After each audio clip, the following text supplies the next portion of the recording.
naguma ndabasabe mu ntiza kanya gatonyo kugira ngo dusangire ijambo ry'Imana. Uyu munsi ifise sije idasanzwe Imana yampaye, yaba uwemera Imana cyangwa atayemera yama yiyumvira iherezo ry'ubu buzima. Mbega ni gute nomenya ko ndiko ndaja mu bwami bw'Imana? Ni gute nomenya ko ndiko ndaja mu ijuru? Reka ntiwiyahure, reka ntiwigirire nabi, niho tukiri. Reka ntiwigirire nabi. Yikubita imbere yawe arababaza ngo mbega ngire gute, ngo mbega ngire gute. Izere umwami Yesu urakira, wewe nabo mu nzu yawe. Haleluya. Nikira ari ikintu cyambere nagomba kukubwira. Uyu muntu murinzi w'igereza ngo yaciye yizera umwami Yesu, mbere ngo nabo mu rugo rwiwe bizera umwami Yesu. Hari ntavuko ya mbere nagomba nakubwira izokwereka kuri kuraja mu ijuru. Aho uravuga ngo ndiruka sink'utazi yaja, ngo bitani bipfusi sindi nk'ubuhusha. Mu yandi majambo avuga ngo wakiriye umwami Yesu, hari izindi ngo nimuze kuko mwakoze ibyiza, nimuze mwicare iburyo bwanje dusangire umunezero mwateguriwe kuvisa itararemwa. Ni wowe Imana iriko irarondera. Gororokera Imana, va mu vyaha vyiwe, va mu ngeso mbi uriko uracamwo vyiwe. Kristo aragukeneye. Nizo ntambuko zitatu nagomba nakubwire Imana ikeneye kugenderamwo, nizi ntambuko zitatu. Paulo yavuze ngo ababwira izindi nyigisho zitandukanye nizo twababwiye. Abo bantu baravumwe, izo nyigisho ni mbi. Abantu bariko baravuga ngo byose byararangiye, bakirirwa mu busambanyi, bakirirwa mu kaborewe, bakirirwa mu bintu bidahesha Imana icyubahiro. Imana iriko iravuga ngo nyabuna suko hari ikintu cyo gukora. Niho nzoba jinjibura nti naho nigeze mbamenya zindaho mwabakora ibiziramwe. Uyu munsi dufise abaprofete badasanzwe, uyu munsi dufise ababishopu badasanzwe, uyu munsi dufise abantu badasanzwe hirya no hino. Ibitangaza biriko biravugwa, ariko nagomba nakubwire ibyo bintu byose sibyo tuzopresenta imbere y'Imana. Ibyo bitangaza sibyo tuzopresenta imbere y'Imana, atari uko ibyo data wo mwijuru agomba. Uyu munsi abantu bavuga ngo murumviriza ibyo mvuga ngo ntimurabe ibyo nkora. Mbega tutarabye ibyo ukora nyene, ibyo byamwa byiza mumva two birabiraho ngo muraraba ku bindi, ngagakiza kaba mu mutima gusa. Ego nivyo ndi, hari ikintu usabwa kimwe ni kimwe gusa. Bwira umwami Yesu ngo ndarambiwe n'ibi byaha nziko ndacamo. Bwira umwami Yesu gerega nuko niko ndabicamwo ntibinezera. Rimwe na rimwe urabikora, mwijoro hagira mwijoro ugasuhuza umutima ukakurya. Rimwe na rimwe ukanarira ukavuga ngo mbega bino bintu nzobigumamo gushika ryari. Reka niko ndaja mwirimbukiro, niko ndaja mu muriro. Imana rero umwami Yesu ariko aravuga ngo ndaguteza ibiganza, ndagomba kugirira neza, ndagomba kuguha amahoro, ndagomba kuguha umunezero, ndetse nzoguha n'ubwami bwanje. Yesu yavuze mu butumwa bwiza bwa Mateyo 16:33 yavuze ngo mwisi muri n'amarushwa, ariko nimuhumure jewe naranesheje isi. Kandi yongera abwira intumwa ngo nkuko data yantumye namwe ndabatumye, namwe ndabarungitse. Kandi yongera arababwira ngo ndabahaye ubushobozi bwo gukandagira inzoka na sikoropiyo. Nta kibazo na kimwe rero Yesu atokuraho, nta ndwara nimwe umwami Yesu adakiza. Yagiye arakiza benshi, yagiye agirira neza abantu benshi. Iyi ndaguhaye kaze, umwami Yesu agukoreho, umwami Yesu agukize, umwami Yesu akugendere imbere yuko ntagura gusenga. Umwami Yesu akukize, umwami Yesu avugane nawe, umwami Yesu ahindura ubuzima bwawe, umwami Yesu yirukana iyo ndwara yawe, umwami Yesu yirukana icyo kibazo gikumarije iminsi uri kuragenderamo. Umwami Yesu agikubite hasi, ubushobozi bw'Imana bugikureho. Imana ibane nawe, Imana igendane nawe, Imana yivange mu byawe mu izina rya Yesu Kristo, amen. Yesu ashimwe cyane. Ndabaramukije abamaze iminsi bakurikirana ijambo ry'Imana, abo ijambo ry'Imana riko rirafasha, abari mu Burundi, abari mu Rwanda, abari mu bihugu bibanyi bya East Africa, abari hanze ya Africa, Europe n'ahandi. Ndabaramukije mwese mu izina rya Yesu Kristo. Ndanashimiye n'abantu abadashimye ijambo ry'Imana ndiko ndabapartaja. Ikintu kinezera ni kimwe, nuko muri kumurumviriza, uko nico gikomeye cyane. Kuko jewe njejwe kuvuga ivyo data ashira ku mutima wanje, kandi ikintu nobazwa ni kimwe, nuko ntoba nabivuze. Ubwo rero kuba utega ugutwi ukumva ico Imana iriko iravugana nawe, ndagushimiye rwose kuri ako kanya wamutanga. Ndabaha kaze rero kugira ngo dusangire ijambo ry'Imana.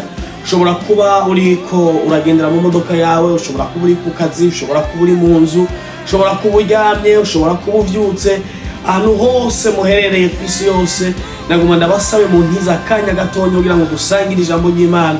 Uyu munsi ifise sije idasanzwe Imana yampaye, ndazi ko iza kugira ikintu igufashe mu buzima bwawe, ndazi ko iza kugukuramwo confusion mu buzima bwawe. Reka mbanze ndagusaba kugira ngo dusengere hamwe, dufate akanya ko gusenga, dusengere hamwe. Data mu izina rya Yesu ndagushimiye ko uyu mwanya mwiza wongeye kuduha kugira ngo dusangire ijambo ry'Imana n'abantu bawe. Ndaguhaye kaze rero mwami, udutahuza ijambo ryawe. Hemu yera ndaguhaye kaze, tahuza abantu bawe, tahuza uyu muntu ampaye aka kanya kugira mvugane nawe mu ijambo ryawe, umvugane nawe icyo ugomba. Erega ni wowe uzi ibyo akeneye, ni wowe uzi ikibazo afise mu buzima bwiwe, ni wowe uzi ibyo ariko aracamwo uyu munsi. Jewe nk'umwana w'umuntu navyo nomenya, ndi ngaha kugira ngo ndakuvugire gusa. Vugana n'abantu bawe, yagisha abantu bawe, bakorere, bahindure, bakure ku rugezo rumwe bashitse ku rundi, batahuza ukuri kw'ijambo ryawe, batahuza ivyo bagomba ko muri uyu mwaka, mu izina rya Yesu. Urakoze, ndagushimiye. Shoboza rero mwami, hemu yera ndaguhaye kaze kuva muri iyi ntango gushika ndangize. Ndasabye ubushobozi bwawe bugendagende, ndasabye presence yawe igendagende, ikore ku mitima y'abantu bawe.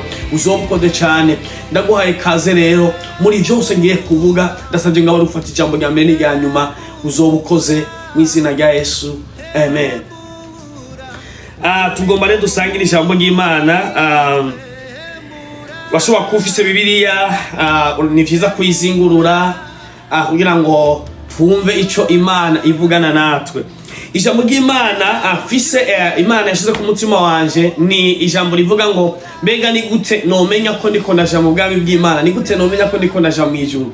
Nagomba nakubwire abantu benshi iki kibazo, yaba uwemera Imana cyangwa atayemera, yama yiyumvira iherezo ry'ubu buzima, yama yiyumvira ngo mbega ninapfa nzojahe, mbega ndiko ndategura iki mu iherezo ry'iwanje. Umuntu wese yama vyiyumvira ivyo bintu, yama vyiyumvira. Rero mu twita abakizwa canke abarokore, bo benshi kubera ikibazo cy'ubwoba bafise, bigatuma bama bafata imyanya yo gusenga, basengera iherezo ryabo. Hariho nabo baja mu masengesho bagafata iminsi runaka bariko barasenga, basengera iherezo ryabo, bavuga ngo Mana urampa kurangiza amahoro, Mana urampa kurangiza amahoro. Kubisengera ni vyiza vy'ukuri, ntabwo ari icaha, kuko ijambo ry'Imana ratwemerera gusenga. Ariko nagomba nakubwire sugusenga gusa, hari ikintu tubwizwa gukora, hari intambuko tubwizwa gucako kugira ngo tumenye ko turiko turaja mu bwami bw'Imana. Nagomba renda guhe kaze, ube hafi wumve mbega ni gute nomenya ko ndi mu bantu bariko baraja mu ijuru, mbega ni gute notahura ko ndi mu bantu bariko baraja mu ijuru. Ni kiye kintu coma asihase umutima wanje nkumva ko ndiko ndaja mu ijuru. Kubera uyu munsi tuvugana, uyu munsi abantu baruzi ubwoba, n'uwigira sinda bibazwa, n'uwigira ngo ivyo vy'Imana jewe ntavyo nkeneye, n'umuntu yigira ngo ivyo byo kuja mu madi byo kuja gusenga ntavyo nkeneye. Abo bantu bose nta muntu n'umwe atiyumvira kukijanye n'iherezo ryiwe. Ivyo rero bigatuma abantu nubwo abari kairuka mu buzima bwa misi yose, bigashika kiyumvira ngo mbega none ko ndiko ndabona bino bintu, mbega amaherezo yanje azoba ya, mbega ninapfa nzoja he. Ico kibazo umuntu wese aracibaza, ico kibazo umuntu wese aracibaza. Ni naco catuma abantu bataramenya Imana cyane cyane mu gihugu cy'u Burundi birirwa baterekera imizimu kugira ngo iyo bagiranira imigenderanire myiza n'iyo mizimu, kugira ngo ntibagire nabi kandi nibapfa ngo bazoyisange. Nyimba abantu barashobora guterekera kugira ngo bagiranire imigenderanire n'iyo mizimu, nuko bazi ko inyuma y'ubuzima ubayemwe muri iyi si yuko hariho ubundi buzima. Rero nico kintu cyama gitera ubwoba abantu, mbega ni gute ubuzima bwanje buzoba bumeze. Ico kibazo wamucibaza. Nagomba dusangirire hamwe ijambo Imana yashize ku mutima uyu munsi. Reka tubanya dusangirire hamwe amajambo ari mu Vyakozwe mu gice cya 16. Usomye muri kiya gice cya 16 hari amajambo atwereka uwitwa Paulo na Sila. Paulo na Sila bariko baravuga ubutumwa bwiza, nkuko natwe uyu munsi Imana iriko iraduhamagarira kugenda gutangaza ubutumwa bwiza. Uyu mugabo Paulo turamuzi, ubwa mbere yari yitwa Sauli. Uyu mugabo ubwa mbere yahamu ubwoko bw'Imana, ariko Imana iratindira muhamagara acajana wo mu bakorera umwami wacu Yesu Kristo. Ico gihe bariko baravuga ubutumwa bwiza, bari kumwe yari Paulo na Sila baragenda baravuga ubutumwa bwiza ngo ubutumwa bavuze bituma abantu bari mu bintu bintazi bahindukira Imana. Abantu bari mu gisagara babona yuko bariko barabahombya, babajana imbere y'abacamanza. Abacamanza bavuga ngo aba bantu bazanye umugumuko mu gisagara cyacu, cyari gisagara c'Iroma, aba nabo barabayuda. Bavuga ngo ubwo rero niba bafata mu bajane mwibohero, baco bajana mwibohero, baca bajana mwibohero.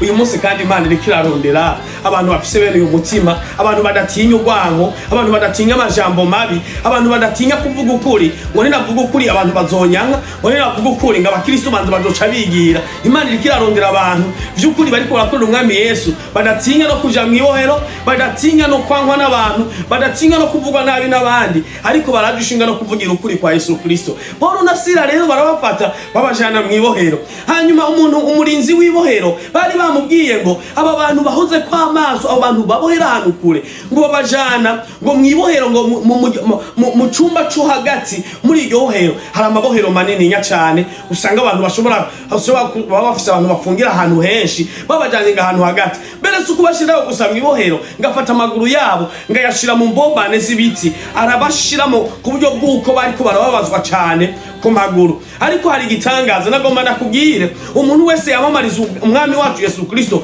hari izindi mbaraga zirengeye umubabaro w'isi turiko turanyuramo. Abantu bose bari mu Mana, abemereye kubana n'umwami Yesu Kristo, hari izindi mbaraga zirengera ubukene, hari izindi mbaraga zirengera umubabaro w'isi, hari izindi mbaraga zirengera ingwara. Nabo bantu nubwo bari muri iryo bohero, nagomba nakubwire ngo bace batangura guhimbaza Imana, bararirimbira Imana. Yesu yavuze ngo munezerwe muhimbagwe niba abantu bahora izina ryanje. Hanyuma Paulo na Sila baratangura bararirimba, barahimbaza Imana, baratazira Imana, nubwo bari mu gasho, nubwo bariko barababazwa, ariko ubushobozi bwa mpemu yera bubaha kwatura kuguma bashingira intaho umwami Yesu, bahimbaza Imana ko bariko barahamwa bahogwa ubutumwa bwiza. Nagomba nakubwire ijambo ry'Imana rivuga ngo bakiriko bararirimba, ako kanya ngo haza umuyaga, haza ubushobozi ngo bunyiganyiza amatango fondation y'iryo bohero. Ibohero ryose riragigimizwa. Handi ngaho hantu abandi n'abandi n'izindi mfungwa ngo zarumva ko hari abantu bariko barahimbaza Imana, bariko barahimbaza Imana. Rero nagomba nakubwira ngo haza ubundi bushobozi, haje ubwo bushobozi. Hanyuma ngo ubwo bushobozi buca butuma inzugi z'amabohero ziruguruka. Hanyuma zugurutse imiryango yose y'abantu bari bapfunzwe ngaho iruguruka gushika ku mwango kwibarabara. Hanyuma umuntu yaracunze iryo gereza aravuga ngo jewe kambayeho, aravuga ngo jewe ndapfuye karabaye. Abantu bari mu ibohero mbega bose bamaze gutoroka. Aho kanya ngatora inkota agira yisogote. Paulo aramenya ko umuntu acunze iryo gereza agira yigirire nabi. Hanyuma arabwira ngo reka kwigirira nabi, imbohe zose ziracari ngaha, abapfunzwe bose baracari ngaha, reka ntiwiyahure, reka ntiwigirire nabi, niho tukiri, reka ntiwigirire nabi, niho imbohe zose zikiri. Ako kanya ngakibyumva yambohe ikiriruka iraraba, wa muntu acunga igereza ariruka araraba asanga abantu bose niho bakiri muri iryo gereza.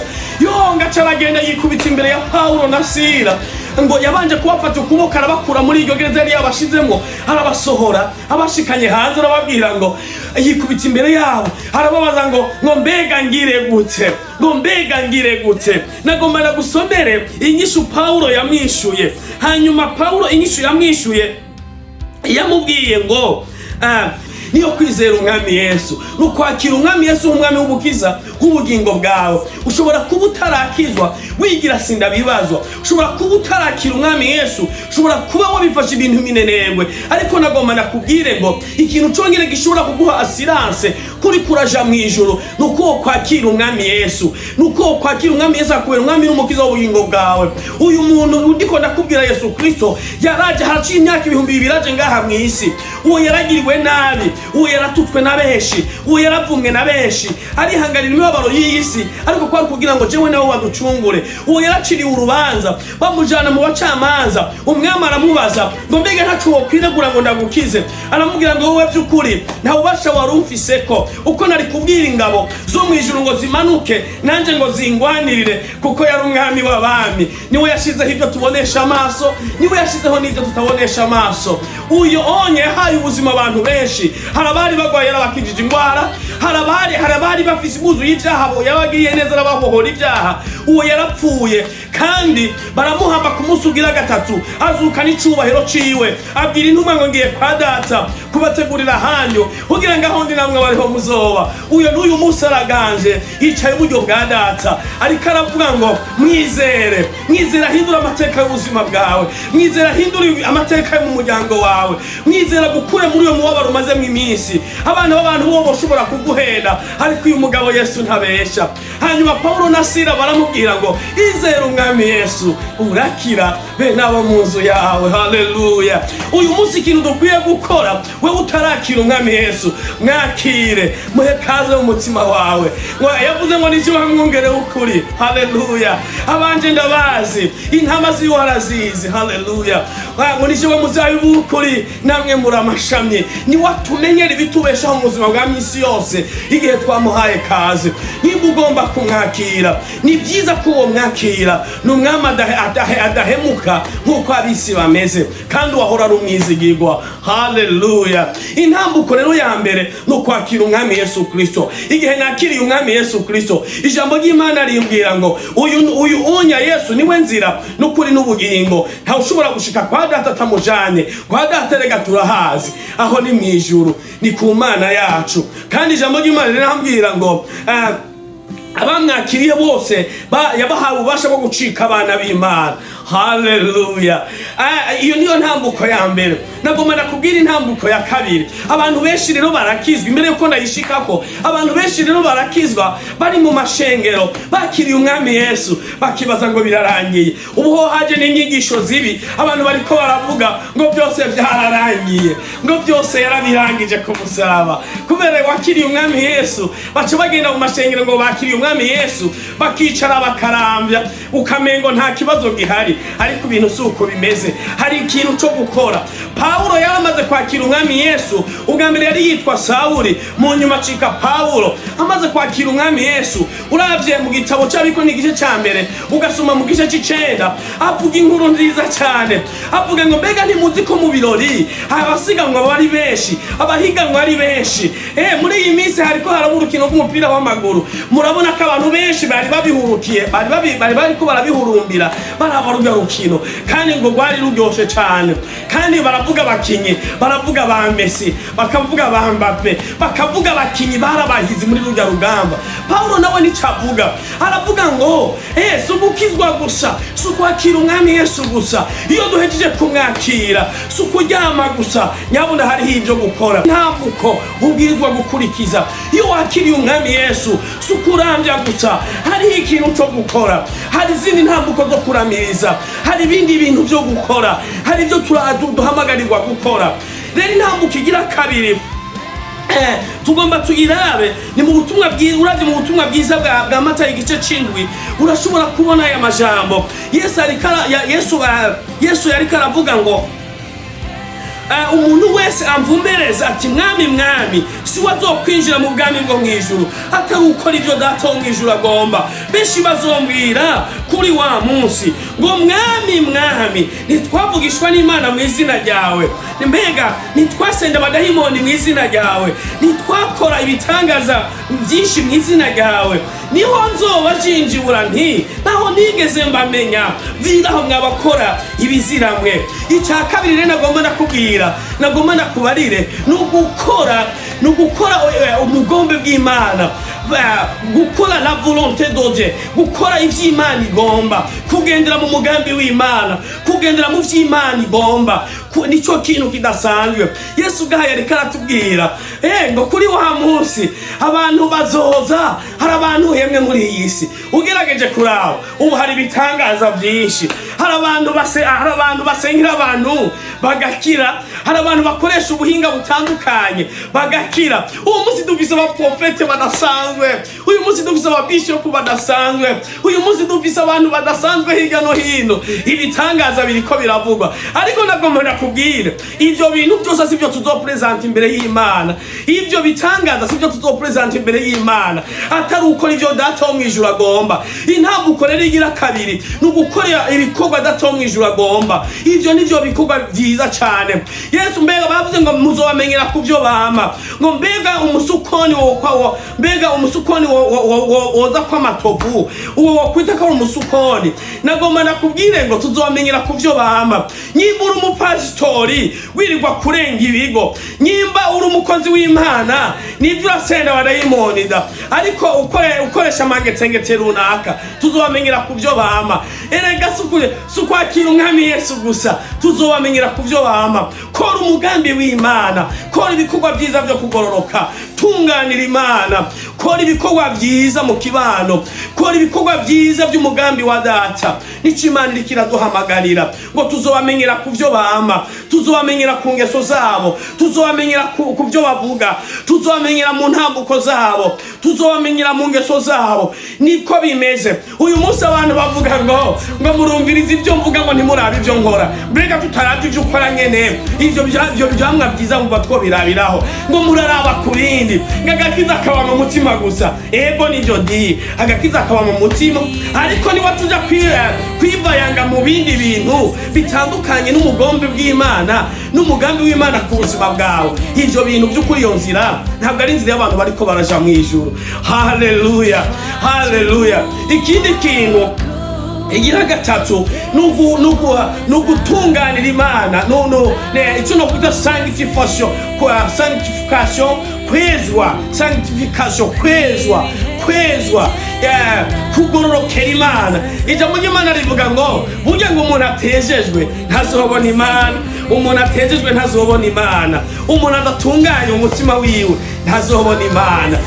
Mwitandukanye n'ibibi umatane n'ibyiza, utandukane n'ibibi umatane n'ibyiza. Heba ingeso mbi, heba ubusambanyi, heba kurenga ibigo, heba gusambana, heba ubwo rwango rwawe.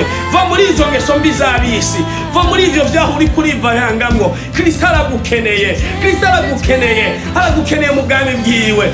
Ijambo ry'Imana nigeze gusoma riravuga ngo abakoze ibyiza ngo wa munsi ngazohamagara ngo intama, abantu bagira ngo nk'intama, ngo nimuze kuko mwakoze ibyiza, nimuze mwicare iburyo bwanje dusangire umunezero mwateguriwe kuva isi itararemwa. Ni wowe Imana iriko irarondera. Gororokera Imana, va mu vyaha di, va mu ngeso muri kuracamwo di. Kristo aragukeneye. Nizo ntambuko zitatu nagomba nakubwire Imana ikeneye kugenderamwo, nizi ntambuko zitatu. Paulo yavuze ngo abababwira izindi nyigisho zitandukanye nizo twababwiriye, abo bantu baravumwe. Izo nyigisho nimbi, abantu bariko baravuga ngo byose byararangiye, bakirirwa mu busambanyi, bakirirwa mu kaboregwe, bakirirwa mu bintu bidahesha Imana icubahiro. Imana iriko iravuga ngo kanyabuna suko hari ikintu cyo gukora. Nawe hindura mugenzi, biracashoboka hindura. Birakunda kugororokera Imana, birakunda kubusambanyi wobuhagarika, birakunda kingeso mbi wozihagarika, birakunda ibyo bikuboshe ko byo wobibohokako. Hari ikintu usabwa kimwe ni kimwe gusa, bwira umwami Yesu ngo ndarambiwe n'ibi byaha ndiko ndacamo. Bwira umwami Yesu ngerega nubwo ndiko ndabicamwo ntibinezera, rimwe na rimwe urabikora. Mwijoro hagira mwijoro ugasuhuza umutima ukakurya, rimwe na rimwe ukanarira ukavuga ngo mbega bino bintu nzobigumamo gushika ryari? Reka ndiko ndaja mwirimbukiro, ndiko ndaja mu muriro. Imana rero umwami Yesu ariko aravuga ngo ndaguteza ibiganza, ndagomba kugirira neza, ndagomba kuguha amahoro, ndagomba kuguha umunezero, ndetse nzoguha n'ubwami bwanje. Ico umwami Yesu tutagomba kuvugana nawe. Wewe ari kurankurikirana, ushobora kuba ugomba guhinduka ukaba mu byaha, ushobora kuba ugomba kwakira umwami Yesu. Nico nagomba ndakubarire. Reka dusengere hamwe. Ni ikintu toroshe cyane. Hari ijambo bita kwihana, ni ijambo ariko ryo kumenya ingingo ngomba gufata.